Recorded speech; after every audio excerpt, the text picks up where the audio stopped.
마태복음 6장 13절 시험에 들게 하지 마시옵고 다만 악에서 구하시옵소서. 아멘. 오늘은 주기도문 제8강 시험에 대해서 설교하도록 하겠습니다. 오늘은 성경을 많이 인용할 테니까 잘 따라오시면 되겠습니다. 요즘 제가 사랑하는 딸을 학교에 태워주는 일이 종종 있는데요, 그 아이를 데리고 이렇게 학교에 가다 보면 이 거리에 교복 입은 학생들이 굉장히 많이 지나다니고 있습니다. 그 모습을 볼 때에 저의 이 학창 시절이 생각이 나더라고요. 저는 성격이 활발하고 사람을 좋아하기 때문에 친구들이 굉장히 많았습니다. 그때로 돌아가면 얼마나 좋겠습니까? 친구들도 만나고 맛있는 것도 먹고 축구도 하고 얼마나 재미있겠습니까? 그런데 학교 다닐 때 좋은 추억만 있는 것이 아니지요. 중간고사, 기말고사가 우리를 기다리고 있다는 겁니다. 이 시험 기간이 되면 정말 골치가 아프고, 도대체 시험을 누가 만들어서 시험이 나를 시험 들게 하냐, 이런 생각을 하기도 했던 것입니다. 이 성경은 이 시험을 굉장히 중요하게 다루고 있다는 것입니다. 태초에 뱀, 이 마귀는 아담과 하와를 시험에서 넘어뜨렸습니다. 그리고 심지어는 하나님의 아들 예수님을 3번에 걸쳐서 시험하기도 했습니다. 오늘 본문을 보면 예수님이 이렇게 기도하라고 말씀하고 있는데, 시험에 들게 하지 마시옵고 다만 악에서 구하시옵소서라고 기도를 가르치고 있다는 것입니다. 주기도문 마지막 기도가 시험이라는 것입니다. 그만큼 이 시험이 중요하다는 뜻이겠지요. 뿐만 아니라 우리의 삶 속에서도 시험은 언제나 존재한다는 것입니다. 가정생활, 직장생활, 사회생활 뿐만 아니라 교회에서도 시험 드는 일이 있다는 것입니다.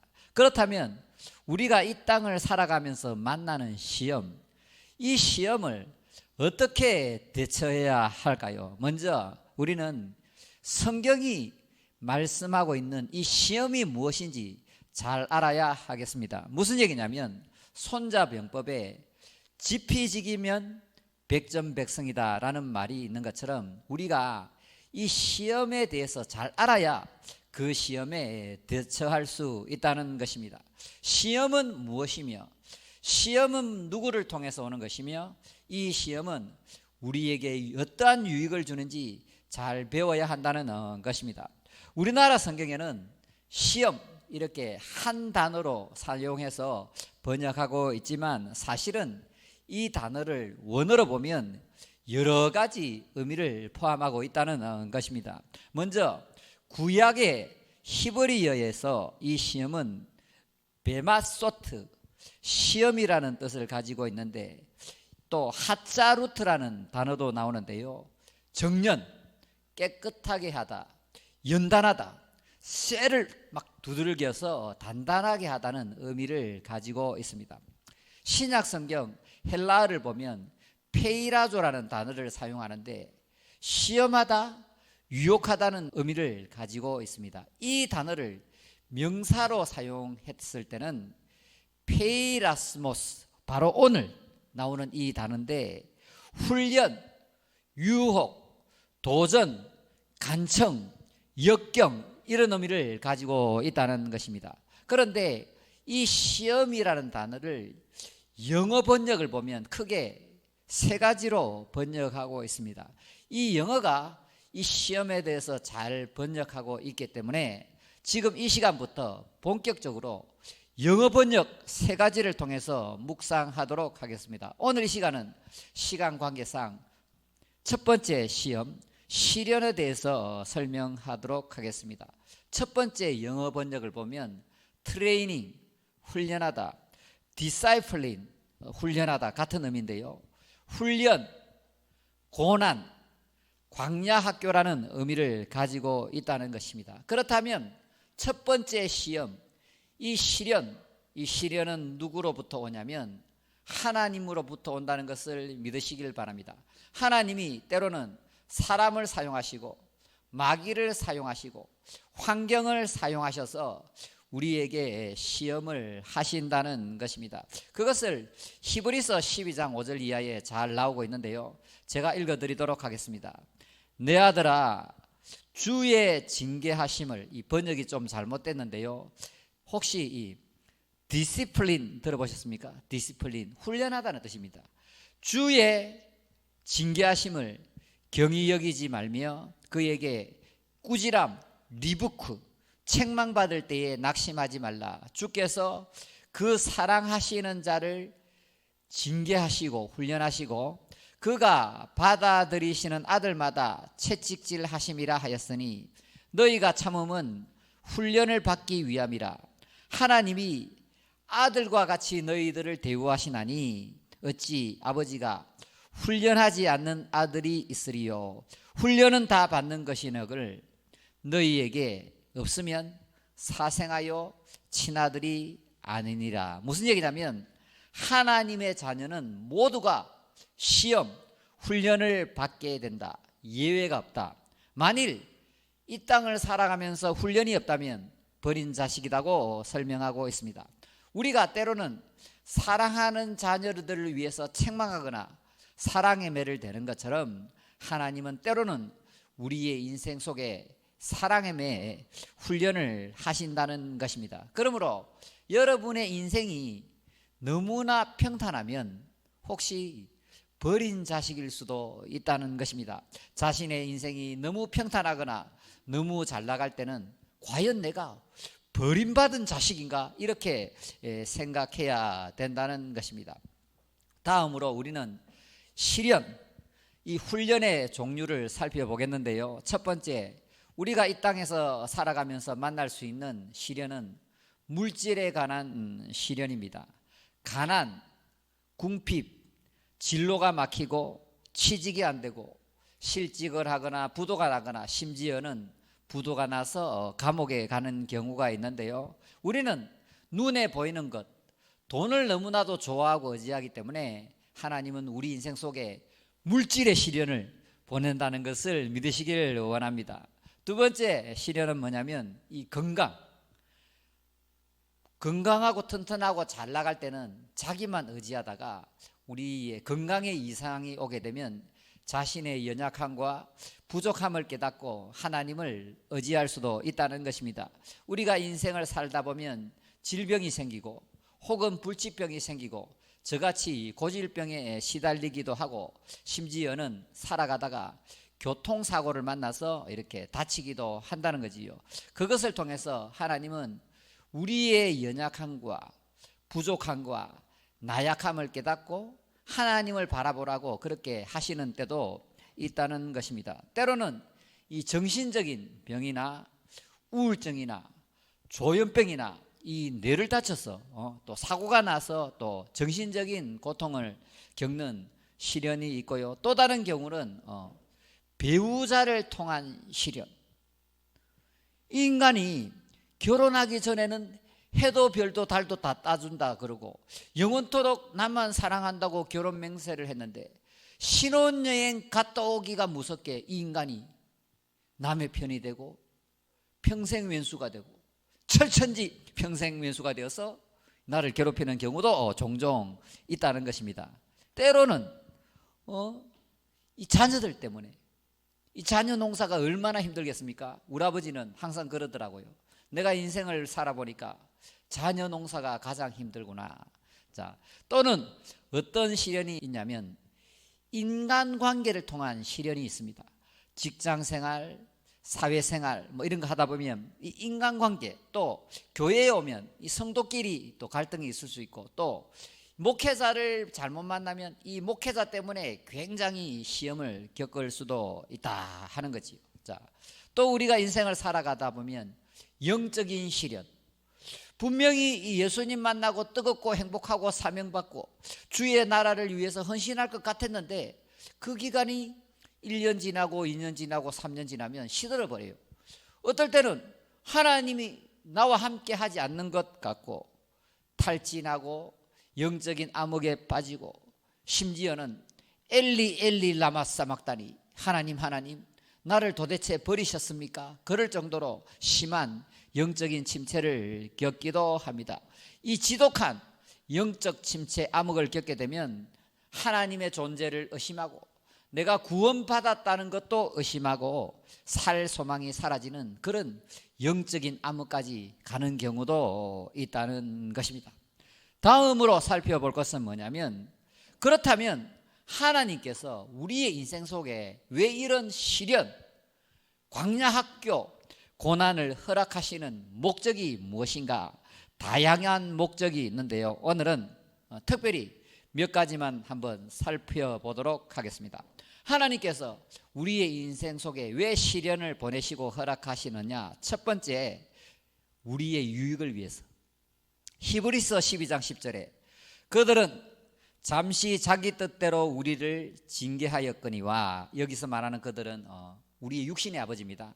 육신의 아버지가 자식 잘 되라고 이렇게 매도되고 잔소리도 하고 책망도 하잖아요. 그렇지만 오직 하나님은 우리의 유익을 위하여 그의 거룩하심에 참여하게 하시느니라. 유익은 곧 뭐냐면 거룩입니다.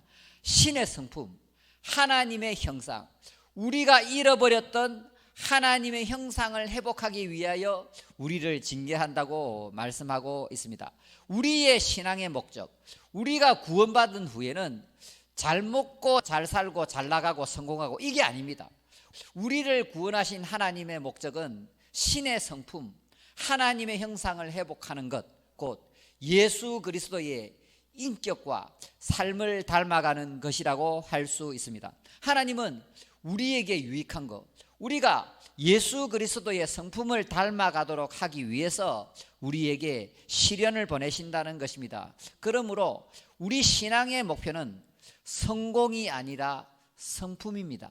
우리 신앙의 목표는 거대함이 아니라 거룩함이라는 것을 믿으시길 원합니다. 두 번째, 시련을 주시는 이유는 의와 평강의 열매를 맺기 위하여 그렇게 하신다고 말씀하고 있습니다.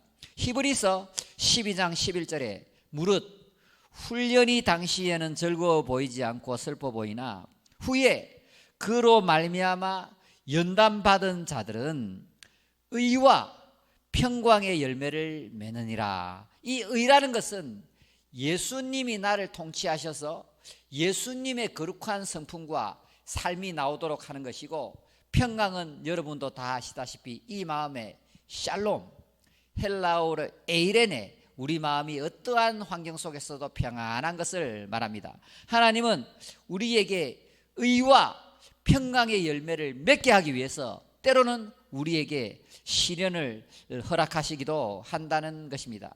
세 번째는 같은 맥락에서 마다들의 형상, 예수님의 형상, 하나님의 형상을 이 안에 만들기 위해서 우리에게 시험을 허락하신다는 것입니다. 여러분 잘 아시는 로마서 8장 28절의 말씀, 우리가 알거니와 하나님을 사랑하는 자 곧 그 뜻대로 부르심을 입은 자들에게는 모든 것이 합력하여 선을 이루느니라, 이렇게 말씀하신 다음에 보통 부흥사들이 이 말씀을 너무나도 남용하고 오용하고 착각을 하고 설명을 하고 있는데, 모든 것이 합력하여 선을 이룬다는 그 목적은 뭐냐면 바로 그 다음 절에 있습니다. 하나님이 미리 아신 자들을 또한 그 아들의 형상을 본받게 하기 위하여. 모든 것이 합력한다는 것은 먹고 잘 살고 성공하고 출세하고 복받기 위해서 그렇게 하는 것이 아니고, 모든 것이 합력하는 이유는 예수 그리스도의 형상, 하나님의 형상을 본받고 회복하기 위하여 그렇게 하신다고 말씀하고 있는 것입니다. 네 번째, 하나님께서 우리에게 시련을 허락하시는 이유는 순금같이 점검같이 거룩하게 만들기 위해서 그렇게 하신다고 말씀하고 있습니다. 잠언 25장 4절에 은에서 찌기를 제거하라. 무슨 말이냐면, 여러분 금이나 은이나 이걸 산에서 캐오면 금과 은과 불순물이 많이 섞여 있잖아요. 거기서 이렇게 불이나 풀무불에 넣어서 불순물을 싹 제거하고 깨끗한 은, 정금 같은 금을 이렇게 만들어내는 것처럼 하나님은 우리를 이 불 속에 넣으셔서 정금같이 순금같이 깨끗하게 만들어 가신다고 말씀하고 있습니다. 무슨 얘기냐면 우리 안에는 죄성과 교만과 탐욕이 있기 때문에 그것을 불같은 시련을 통해서 깨끗하게 만드셔서 그가 나를 단련하신 후에는 내가 순금같이 나오리라 이렇게 만들어 가신다는 것을 믿으시길 바랍니다. 그래서 여러분의 인생 속에서 불같은 시련, 불같은 시험이 올 때는 하나님께서 내 속에 있는 교만과 내 속에 있는 탐욕과 내 속에 있는 죄를 깨끗하게 정금같이 만들어 가시는구나 이렇게 생각하시면 틀림이 없겠습니다. 다섯 번째로 하나님께서 우리를 풀무불 속에 집어던지는 이유가 뭐냐면 사용하시기 위해서. 잠언 25장 4절에 은에서 찌기를 제거하라. 그 다음에 그리하면 장색에 쓸만한 그릇이 나올 것이다. 여기 나오는 장색이라는 것은 손으로 뭘 만드는 사람을 말합니다. 말하자면 하나님을 가리키겠지요. 은에서 찌기를 제거하라.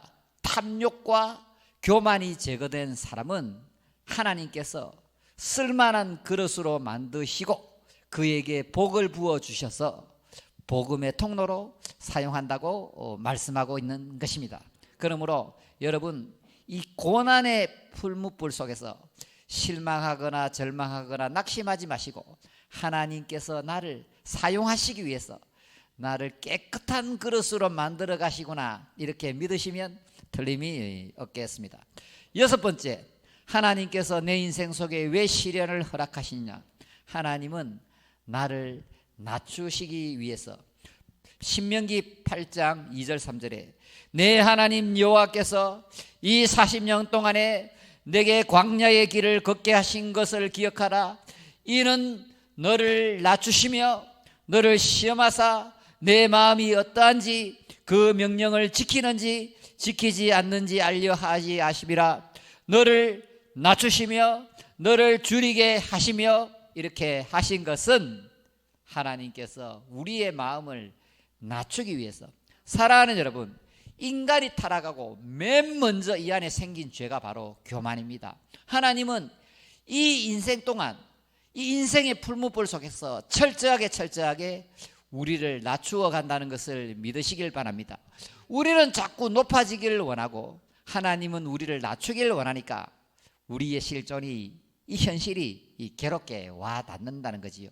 하나님의 그 놀라운 손길, 하나님이 이 환경을 통해서 인생을 통해서 사람 막대기나 인생 채찍을 통해서 우리를 낮추실 때에 그 하나님의 손길에 순종하여 낮아지는 여러분이 되시기를 원합니다.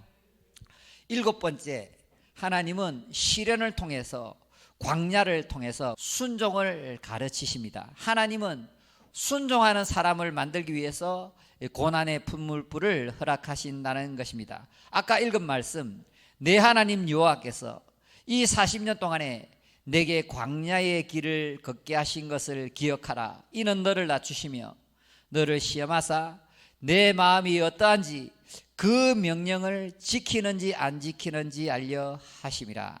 너를 낮추시며 너를 줄이게 하시며 또 너도 알지 못하는 내 조상들도 알지 못하던 만나를 내게 먹이신 것은 사람이 떡으로만 살 것이 아니요 여호와의 입에서 나오는 모든 말씀으로 사는 줄을 내가 알게 하려 하심이라.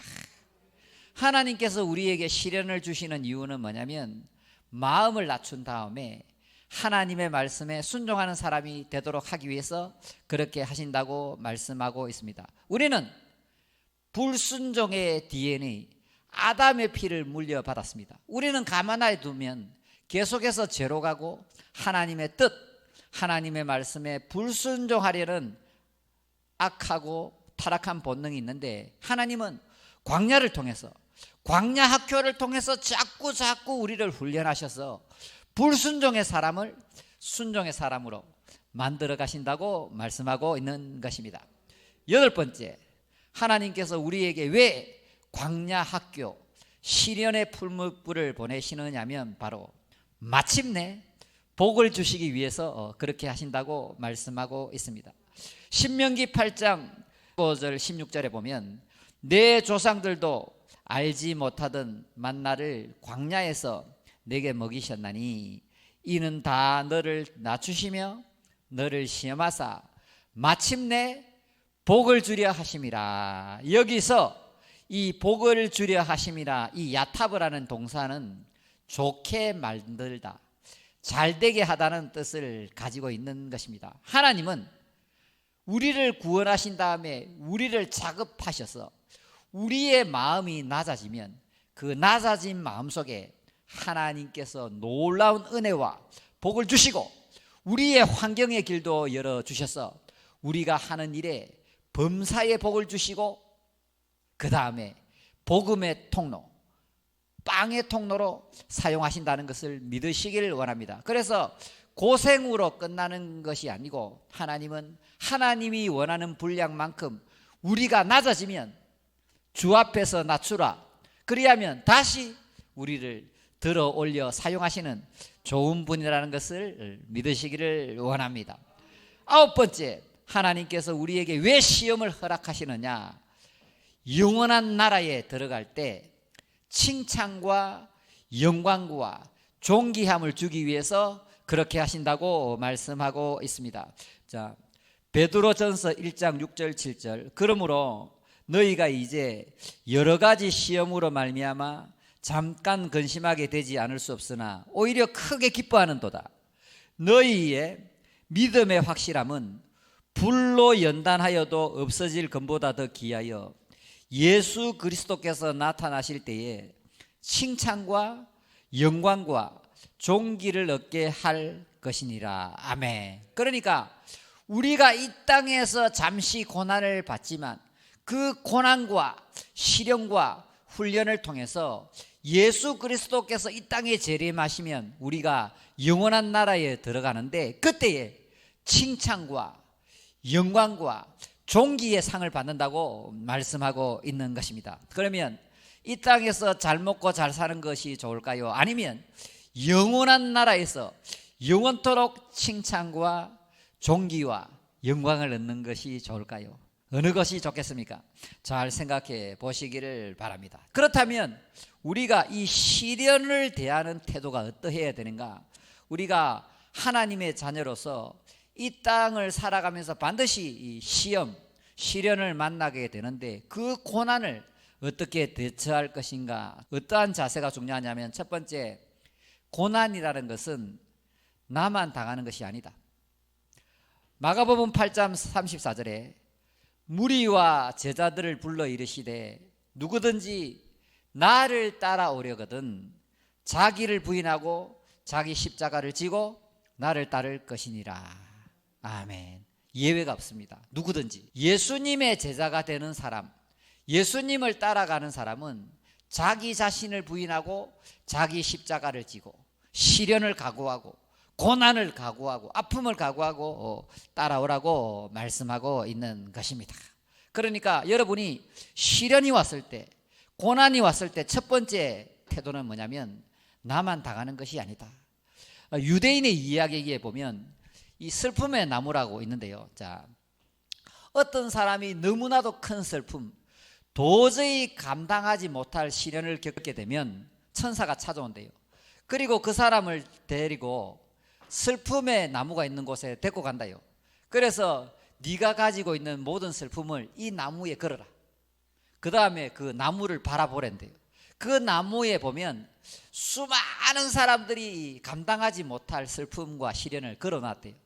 그리고 한참 후에 이렇게 얘기한대요. 천사가. 그러면 여기 있는 것 중에 네가 감당할 수 있는 슬픔이나 시련을 하나 다시 목에 걸고 돌아가거라.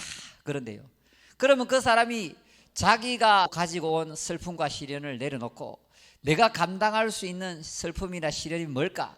열심히 나무를 쳐다보다가 결국 자기가 걸어놓았던 그 슬픔을 다시 가지고 돌아간대요. 내가 당하는 십자가가 가장 좋은 거구나 하고 그렇게 가져간다고 합니다. 두 번째, 우리는 시련을 만났을 때 어떠한 태도를 취해야 되느냐? 바로 감당하지 못할 시험은 없다는 것입니다. 고린도전서 10장 13절에 사람이 감당할 시험밖에는 너희가 당할 것이 없나니 오직 하나님은 미쁘사 너희가 감당하지 못할 시험은 허락하지 아니하시고 시험 당할 즈음에 또한 피할 길을 내사 너희가 능히 감당하게 하시느니라. 아멘. 이기지 못할 시험은 없다. 하나님이 거짓말 하겠습니까?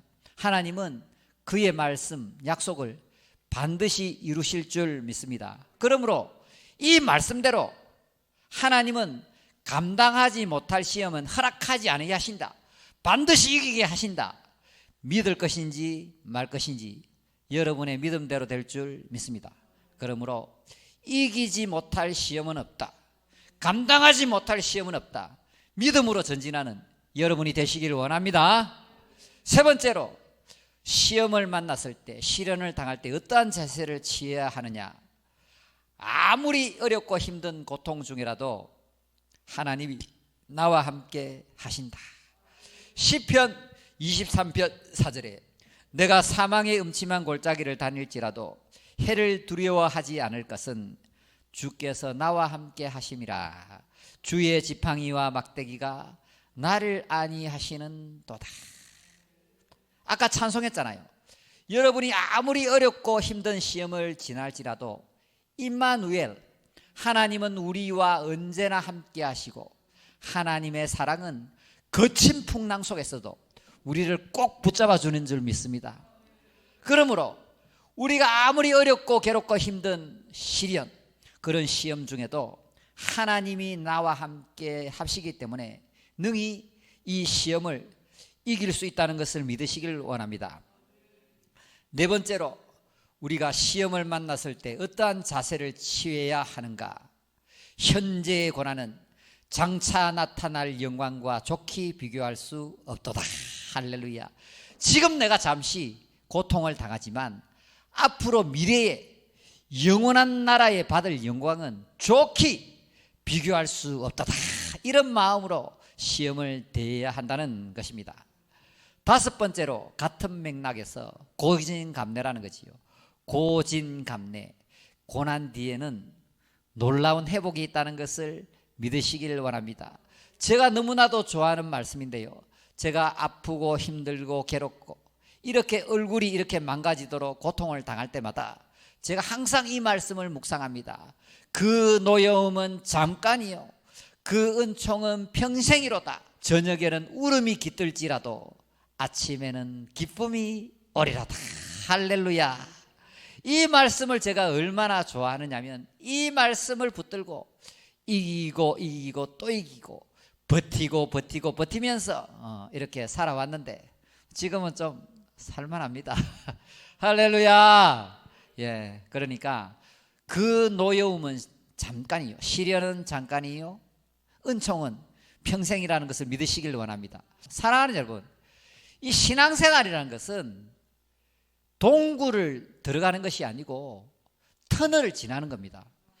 동굴은 가다가 막혀 있지만 이 터널이라는 것은 지나다 보면 밝은 빛이 기다리고 있다는 것을 믿으시길 원합니다. 그러므로 저녁에는 울음이 깃들지라도 아침에는 기쁨이 오리로다. 십자가의 어두운 밤 뒤에는 찬란한 아침이 기다리고 있다는 것을 믿으시고 주님과 함께 묵묵히 앞으로 전진하는 여러분이 되시길 원합니다. 여섯 번째, 시험을 만났을 때는 기쁘게 여기라. 무엇을 보느냐가 중요한 것이 아니라 그 시련을 어떻게 바라보느냐가 더 중요하다는 거지요. 자, 야고보서 1장 2절 4절에 내 형제들아 너희가 여러 가지 시험을 당하거든 온전히 기쁘게 여기라. 기쁘게 여기라. 자, 너희 믿음의 시련이 인내를 만들어내는 줄 너희가 알미라. 인내를 온전히 이루라. 이는 너희로 온전하고 구비하여 조금도 부족함이 없게 하려 함이라. 아까 말씀드린 거와 같은 맥락인데, 시험이 왔어요. 어려운 일이 왔어요. 힘든 일이 생겼을 때 그걸 딱 보고 기쁘게 여기라요. 기쁘게. 왜? 하나님이 잘되게 하시고 좋게 하실 거니까.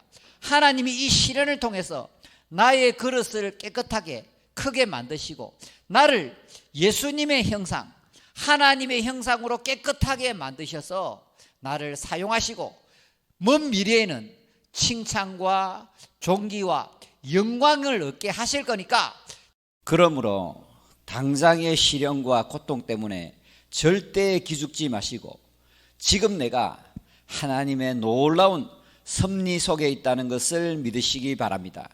하나님은 여러분의 고통과 아픔을 큰 기쁨으로 만들어가고 계십니다. 다음으로 우리는 시련, 훈련, 고난을 어떻게 극복해야 될까요? 다시 말해 광야 학교를 어떻게 하면 잘 패스할 수 있을까요? 첫 번째는 바로 기도하라는 것입니다.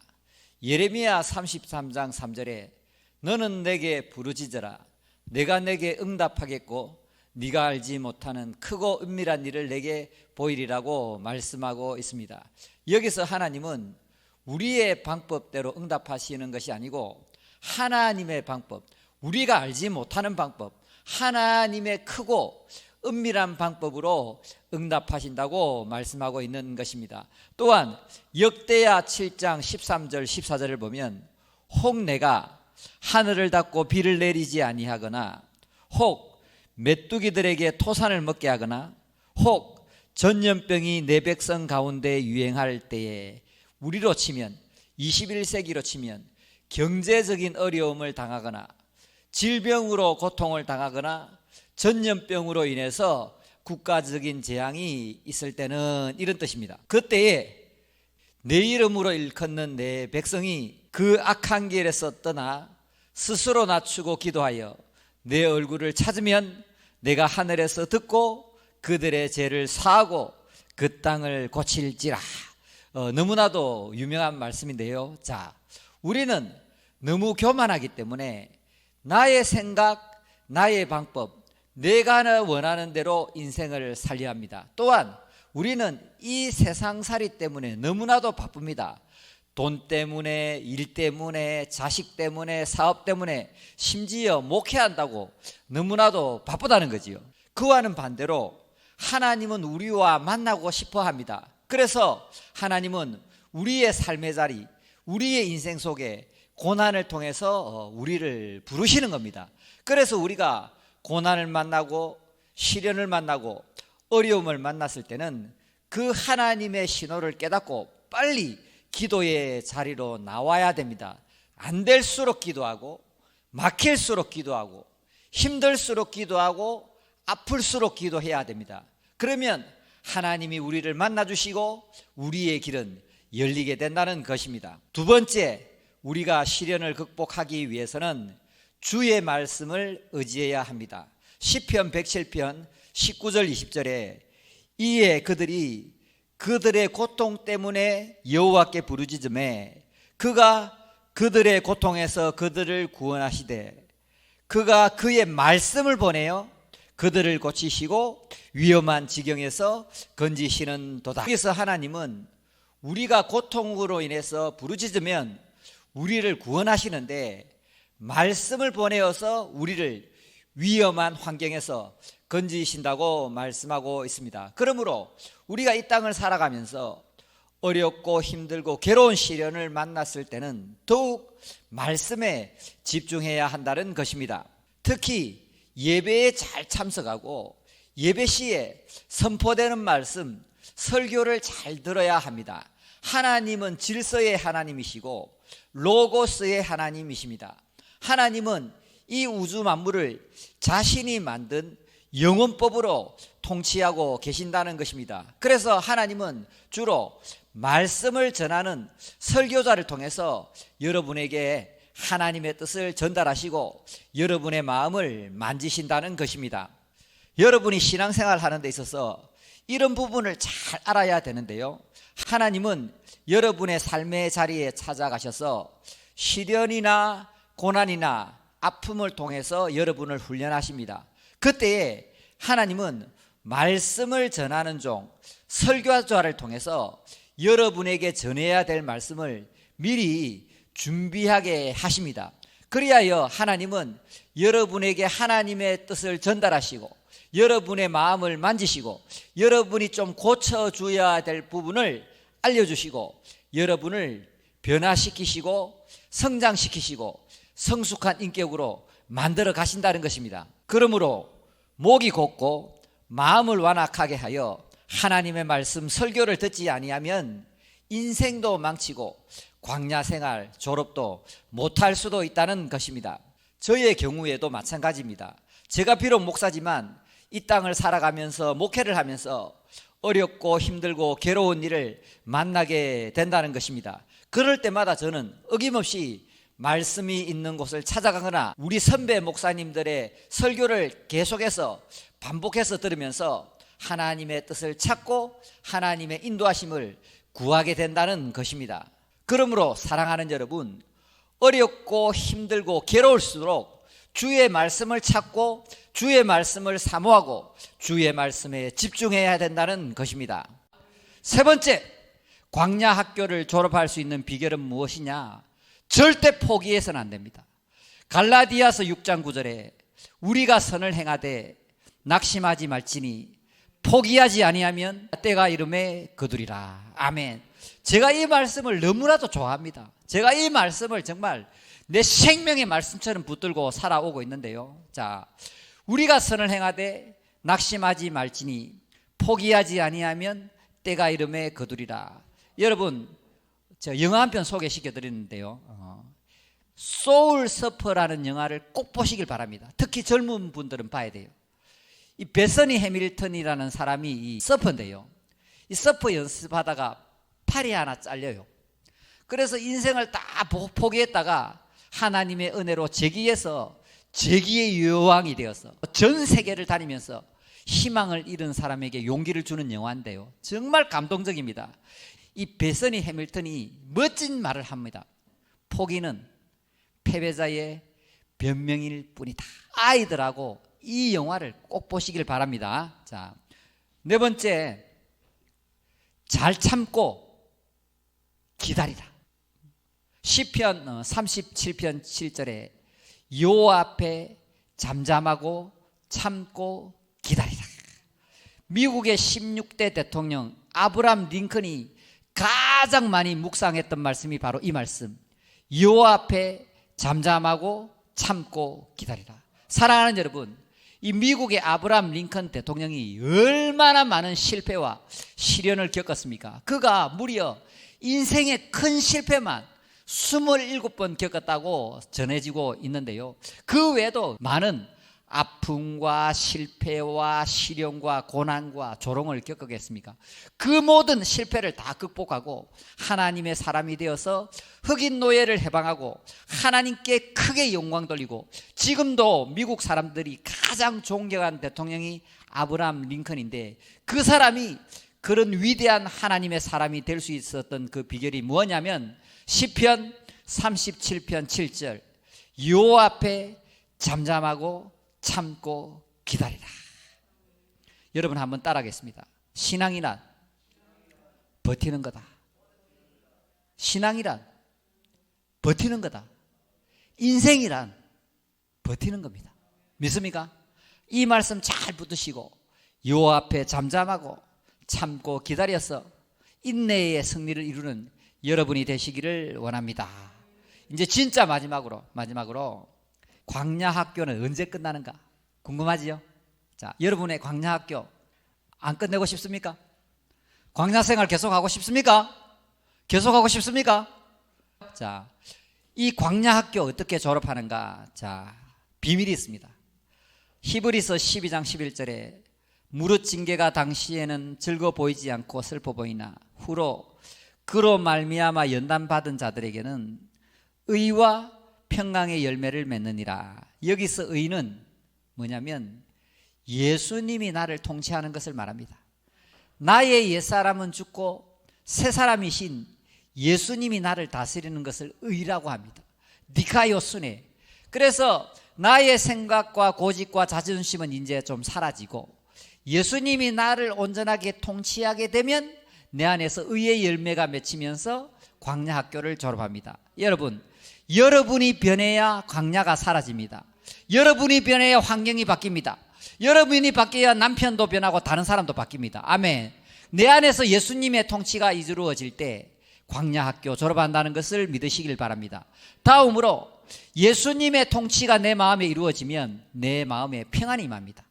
아무리 현실이 어렵고 괴롭고 힘들더라도 내 마음에 평안이 임하면 그 문제는 해결된 줄 믿으시길 바랍니다. 그보다 한 가지 더 비결이 있습니다. 더 나아가서 의와 평강의 열매가 맺히면 어떠한 현상이 일어나냐면, 더 중요한 거 뭐냐면, 그 노여움은 잠깐이요 그 은총은 평생이로다. 저녁에 울음이 깃들지라도 아침에는 기쁨이 오리로다. 아멘. 하나님이 우리 마음에 평안을 주신 다음에 그 다음에는 기쁨을 주세요. 자, 그러니까 우리가 이제 정리합니다.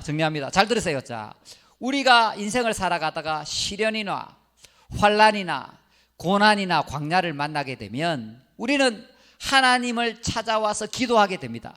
그러면 하나님은 말씀을 보내어서 우리를 수리하고 고치시고 우리를 먼저 회복하신 다음에 우리 안에 예수님의 통치가 이루어지게 하시고 그 다음에 우리 마음속에 평안을 주시고 마지막으로 내 마음속에 환경과 현실을 초월해서 기쁨이 계속 샘솟게 되면 그 의와 평강과 기쁨이 우리 인생 속에 시험이나 시련이나 아픔을 이겨내게 하고 우리를 젖과 꿀이 흐르는 천국으로 인도한다는 것을 믿으시길 원합니다.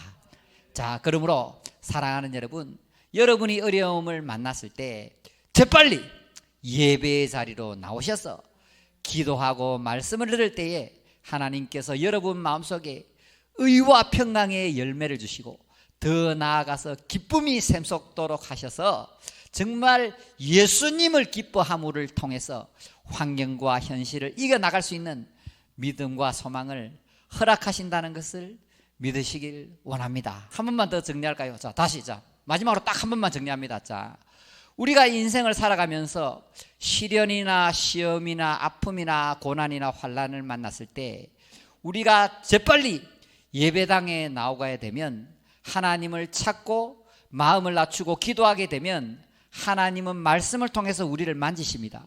말씀을 통해서 우리의 마음을 낮추시고 우리를 고치시고 우리를 회복시켜 주십니다.